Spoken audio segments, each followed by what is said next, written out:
Whoa, weird. The other video ended. I guess I'll find a way to cobble them together. Otherwise, I'll just put it in 2 parts. Whatever. I was going to go get that book.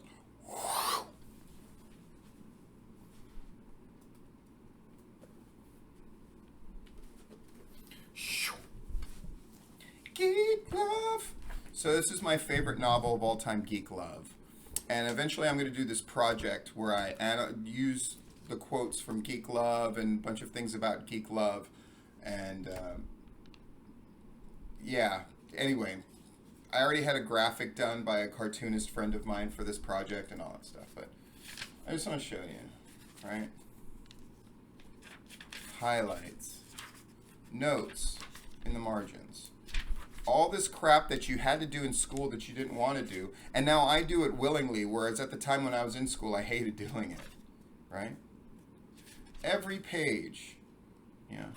It's not enough to just skim. It's about analysis, and it's about understanding things on a deeper level and making connections, right? For instance, if you're somebody who loves the Lord and you're a Christian, but the version of the Bible that you use is just a Bible,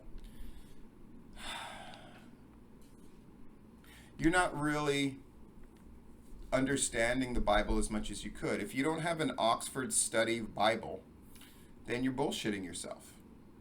Because the Oxford Study Bible not only has the Apocrypha, which if you're a Christian, you should engage with on some level, but the notes alone in the Oxford Study, making connections between Old Testament and New Testament and different characters and all that stuff.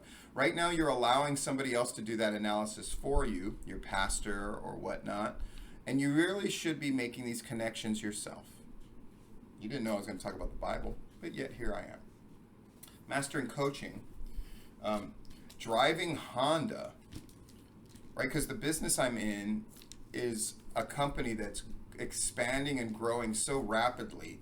I wanted to sort of read about companies that innovated, because the company I work for is at the point where innovation is going to happen. They're like taking over the entire country, and I want to be on the cutting edge of a corporate position sooner rather than later.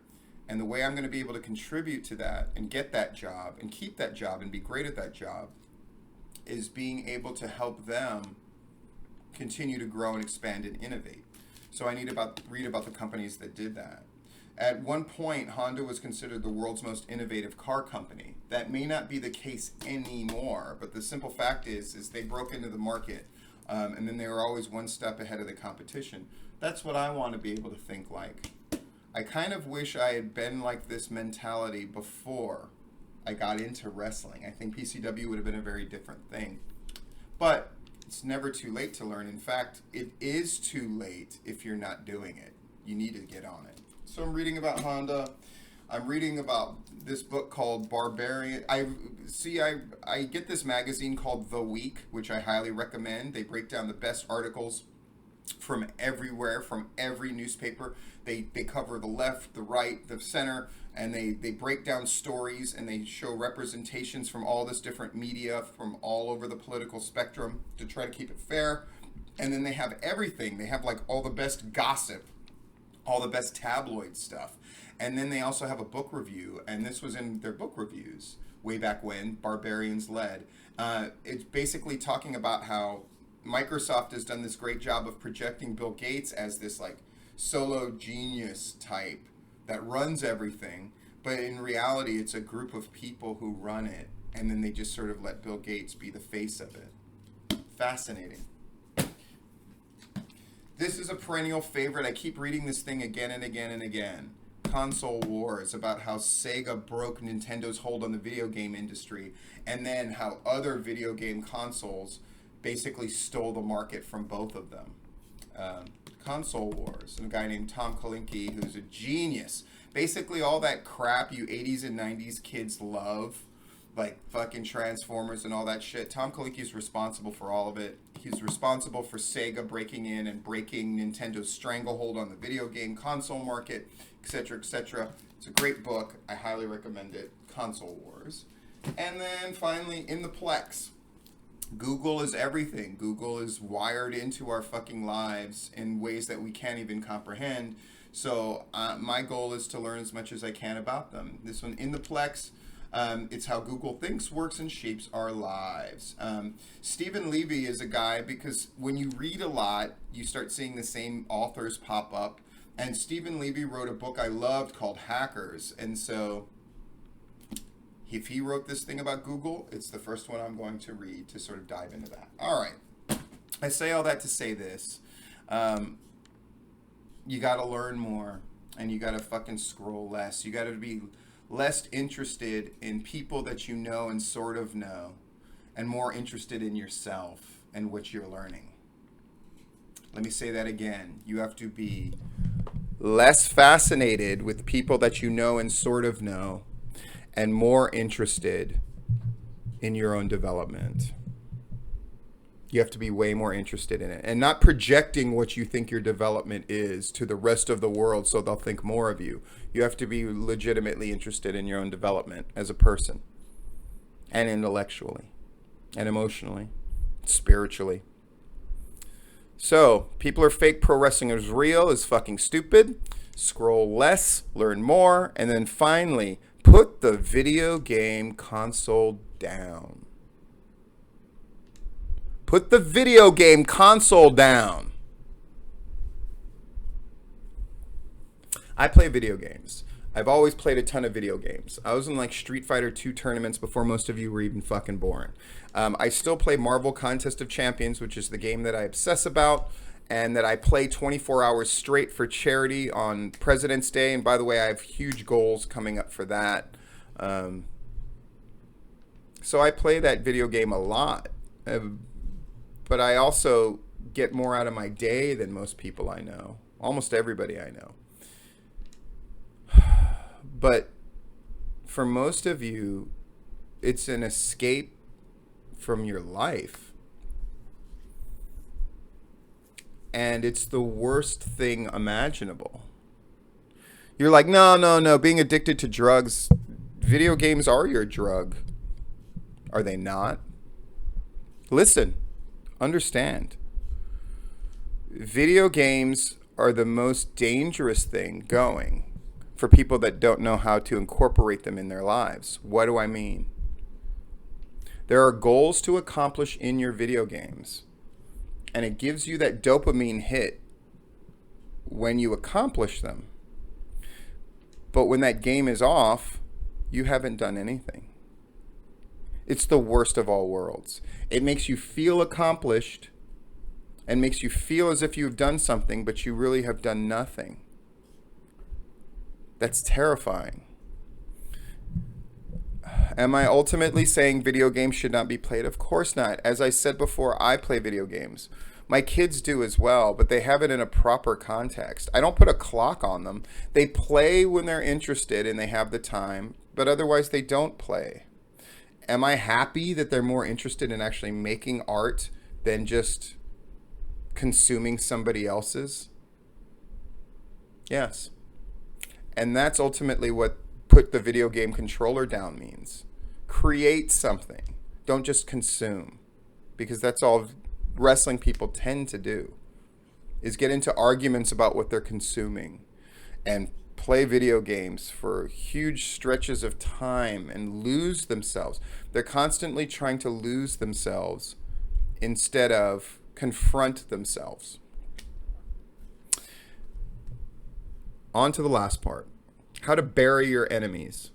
You bury them under numbers. And you sit upon a throne of the numbers that you make. Allow me to brag on myself one more time. Any number of people over the years, usually in response to my full disclosure articles when I was doing those actively, were like, I'm going to write a book. How many wrestling people have you said, I'm going to write a book? And how many of them have done it? How many of them were going to do this regular series of articles that they're going to put up on Facebook, and I'm going to put these things out all the time, and all of them stopped? We can't even remember all of them. That's how frequently they start and they stop. 50 full disclosure articles? How many podcasts have Larry and I done? I have lost count. I've done them for years with him, and he did them even longer than that. But we've done it for years, to the point where Tipping Point is the podcast. Yeah.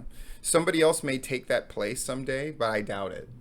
Not in terms of Georgia wrestling, because the awards show, all the things attached to that podcast, that podcast is the hub of Larry's quiet empire, as I love to call it, right? The awards show matters because it's the only awards show that does matter for Georgia wrestling. Yeah, all of that centers around Tipping Point. Yeah. How many articles have I written? How many podcasts have I done? How many videos have I already put out? And now I'm in a routine and I'm putting out weekly videos for all of these different things, right? And now the Patreon's forcing me to do an extra video every week. And that's great. You know, how many shows did PCW do? In a relatively short amount of years, our run wasn't all that long. We did hundreds of shows. Not 12 a year, hundreds in that time. It's how the guys got better. It's how I got better.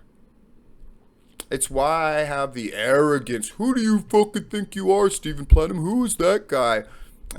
You can tell yourself that shit all day.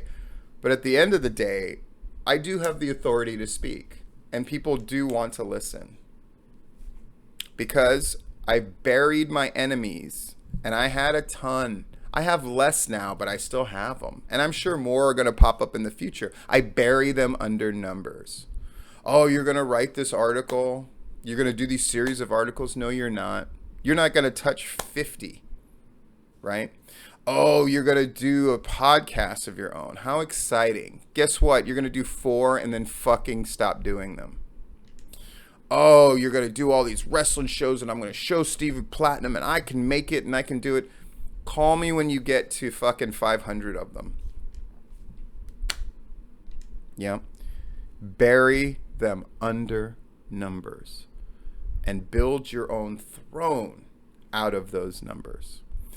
Because it's only when you do things dozens of times, hundreds of times, thousands of times, that's how you get better. That's how you get great. Greatness doesn't happen in a sprint. Greatness is running a marathon, finishing the marathon, and then running another marathon.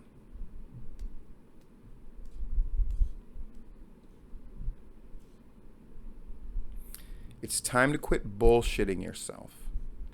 It's time to quit thinking that this thing is all about the excitement of a first date and a first kiss. I see so much of that in wrestling in Georgia, where people get excited about this notion of doing this new thing. And then they get excited about the beginning, and then they start bullshitting it. And then when the honeymoon's over,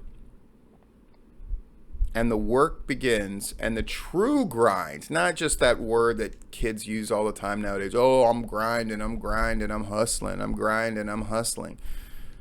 Grind and hustle, again, show, don't tell. And the only way you can show is to put up the numbers. This has been the second part of Full Disclosure.